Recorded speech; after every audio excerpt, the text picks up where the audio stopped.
दोस्तों इससे पहले मैं आपको 3 वीडियोस दे चुका हूँ, नोटिफिकेशन नहीं मिला हो या फिर कोई भी वीडियो आपसे मिस हो गया हो तो जरूर से देख लीजिएगा। सो यूएस मार्केट को एक बार फिर से रिव्यू कर लेते हैं। देखो डाउ जोन्स अभी भी 500 पॉइंट्स ऊपर है, 1% के आसपास का जंप।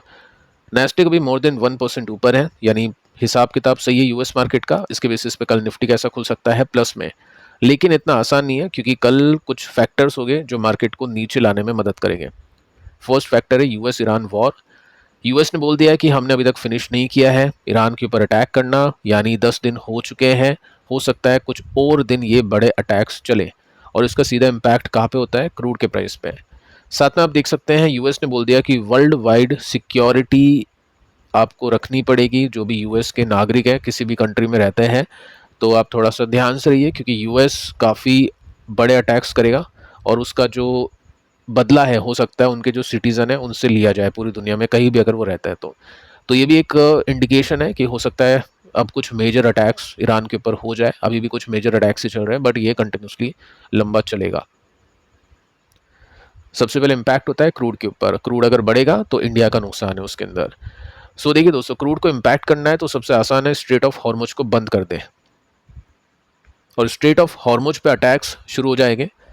जैसे कि आप देख सकते हैं नॉन प्रोजेक्टाइल यानी कुछ ड्रोन्स हैं जो अटैक कर गए शिप्स के ऊपर, क्रू मेंबर सेफ हैं। तो अटैक होने के बाद से ही अब कोई नहीं जा रहा है वहाँ से। स्ट्रेट ऑफ हॉर्मुज में आप देखोगे तो शिप ट्रैकिंग डेटा है, ये बताता है कि कल के दिन और आज के दिन कोई भी वेसल, कोई भी जहाज स्ट्रेट ऑफ हॉर्मुज से पास नहीं हुआ है। तो जो भी अपना कंसाइनमेंट या जो एलपीजी हम बोल सकते हैं, एलएनजी बोल सकते हैं, क्रूड बोल सकते हैं, वहाँ से हमारे इंडिया में आ रहा था वो अब नहीं आएगा। तो ये लंबे समय तक अगर बंद होता है तो प्रॉब्लम होगी। इतनी बड़ी प्रॉब्लम नहीं होगी वैसे, क्योंकि इंडिया डाइवर्सिफिकेशन कर चुका है, रशिया से काफ़ी हैवीली ले रहा है। यूएस में भी काफ़ी कंपनीज एक्सपोर्ट करी इंडिया के अंदर, साथ में सऊदी अरेबिया है। अभी हो सकता है कुछ पाइपलाइन भी बने, कुछ और सॉल्यूशंस बने, बट फिलहाल अभी हम यही देख सकते हैं कि हॉर्मुज कंप्लीटली बंद है और इसका जो इम्पैक्ट है क्रूड के प्राइस में दिखाई दे रहा है। साथ में आप देख सकते हैं यहाँ पे इंटरनेशनल एनर्जी एजेंसी, ये सबसे इंपॉर्टेंट है। अगर इनकी वार्निंग आ गई तो क्रूड प्राइस ऊपर ही जाएगा। तो वार्निंग आ चुकी है कि टेंशन अभी एस्केलेट हो चुकी है और ऑयल सप्लाई में वरीज है। तो जो भी कंट्रीज अभी ऑयल खरीद रही है उसको स्टोर करना होगा। देखते हैं इंडिया कितना स्टोर कर रहा है। बाकी छोटी छोटी कंट्रीज जैसे जापान तक काफ़ी स्टोरेज सिस्टम अपना डेवलप कर चुकी है, लेकिन इंडिया में अभी ये काम करना बाकी है। फिलहाल देखते हैं आगे क्या है। ट्रंप ने कहा कि ईरान मिलना चाहता है बट हमें कोई इंटरेस्ट नहीं है। अब एक और बड़ी खबर है, ट्रंप बोलता है कि हम हिट करने वाले हैं पिकैक्स माउंटेन एरिया प्रिटी सून वेरी हैवीली। क्यों? मैं आपको कह रहा था इजराइल अभी शांति से बैठा है, वो कुछ हो सकता है कुछ स्ट्रैटेजी प्लान कर रहा हो या समथिंग एल्स। सो यहाँ पे आप देख सकते हैं इजराइल बिलीव करता है कि ईरान मूव कर चुका है न्यूक्लियर प्लांट जो वेपन्स के लिए है, पिकैक्स माउंटेन। ठीक है, तो ईरान ने ये सब चीज़ें की है और उसकी खबर इसराइल को लगती है। इसराइल ने वो खबर दी है यूएस को। अब यूएस यहाँ पर अटैक करेगा। इसराइल की जो इंटेल है उनकी तरफ से सूचना मिली है और इसमें आप देख सकते हैं ये व्यू है, यहाँ पे टनल बनी है और काफ़ी हाई चांसेस है कि यहीं पे एक्टिविटी हो रही हो और कुछ नए मेजर अटैक्स अब यहाँ पे देखने को मिल सकते हैं। ठीक है, उसके बेसिस पे आप फाइनली देख सकते हैं क्रूड अभी 90 के ऊपर जा चुका है, 90 के ऊपर सस्टेन कर रहा है। फाइनली ट्रंप का जो ट्रेड है काफ़ी अच्छा चल रहा है। ट्रंप यही चाह रहा था कि क्रूड के प्राइसेस को जितना हो सकता है उतना ऊपर लेकर जाए। 3% के आसपास की तेजी अभी है। जैसे ही मार्केट बंद होता है अपना, शाम शुरू होती है, तो यूएस में ट्रंप कुछ नेगेटिव बोलेगा तो उसकी एक्सपेक्टेशन में पहले से ही लोग क्रूड खरीदना शुरू कर देते हैं और ये 92 समथिंग पहुंच गया था आज। प्लस आप देख सकते हैं यहाँ पे डे चार्ट के अंदर भी एक रिवर्सल देखने को मिला है। हो सकता है अब क्रूड ऊपर जाने की तैयारी करे, $100 भी पहुंच सकता है, उसके ऊपर भी जा सकता है। और जितना ऊपर टिकेगा उतना ही ज़्यादा प्रॉब्लम इंडिया को होगी। पेट्रोल के प्राइजेस इंक्रीज कर सकते हैं अगर ये कंटिन्यूसली यहाँ पे टिकता है तो, और उसकी वजह से इन्फ्लेशन होगा, रेट हाइक भी हो सकती है, फिर स्टॉक मार्केट से पैसे निकलेंगे। ये सब चीज़ें हो सकता है पॉसिबल हो अगर क्रूड ऊपर जाता है तो। फिलहाल टेक्निकली तो क्रूड अभी काफ़ी स्ट्रांग है और ऊपर जाने को तैयार है।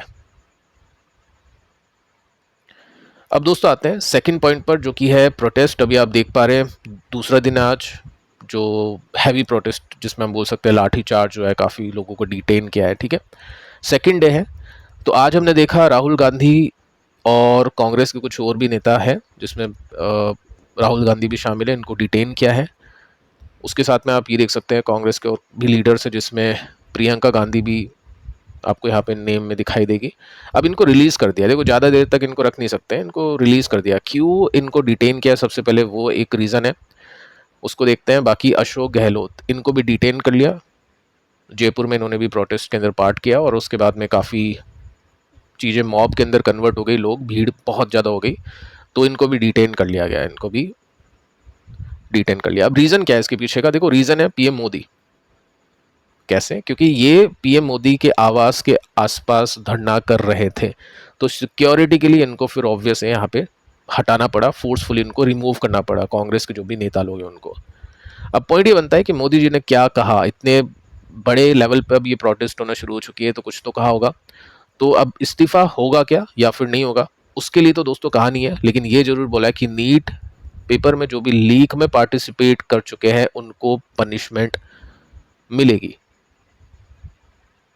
पनिशमेंट मिलेगी फाइनली। अब ये पनिशमेंट आएगी भी क्योंकि बोला है, और पनिशमेंट के अंदर देखते हैं क्या पनिशमेंट होती है, और उससे जो सीजीपी के एडमिन वाले हैं क्या वो सेटिस्फाई होते हैं या फिर नहीं, ठीक है। ये प्रेस में तो नहीं बोला है, प्रेस तो नहीं करते पीएम मोदी जी, बाकी एनडीए जो मीट है उसके अंदर ये पीएम मोदी ने बोला है।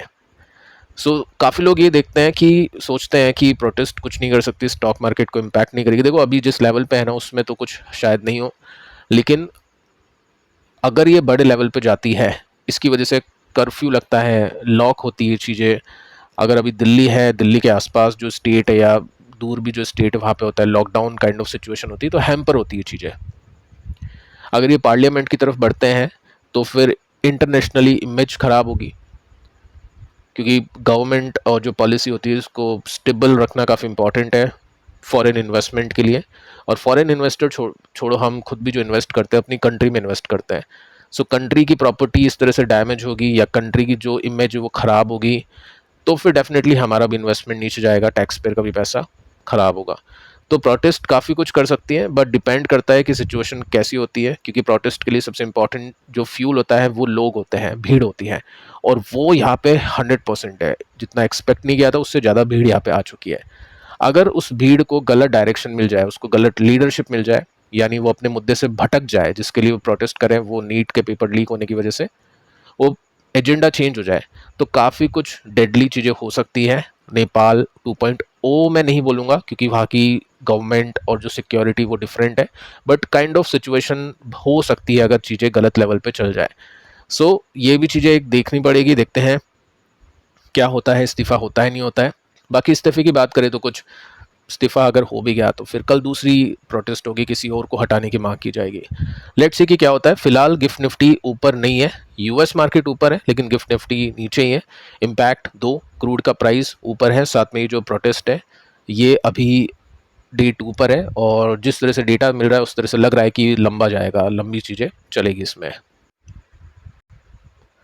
सब दोस्तों कुछ कंपनीज़ को देख लेते हैं, कुछ कमेंट आपके आए थे उसके बेसिस पे बातचीत करेंगे कंपनीज़ के ऊपर। देखो एक सेक्टर है सेमीकंडक्टर, एक सेक्टर है डेटा सेंटर, दोनों को ठंडक चाहिए, ठीक है। रेफ्रिजरेंट जो गैसेस होती है उसकी रिक्वायरमेंट होती है।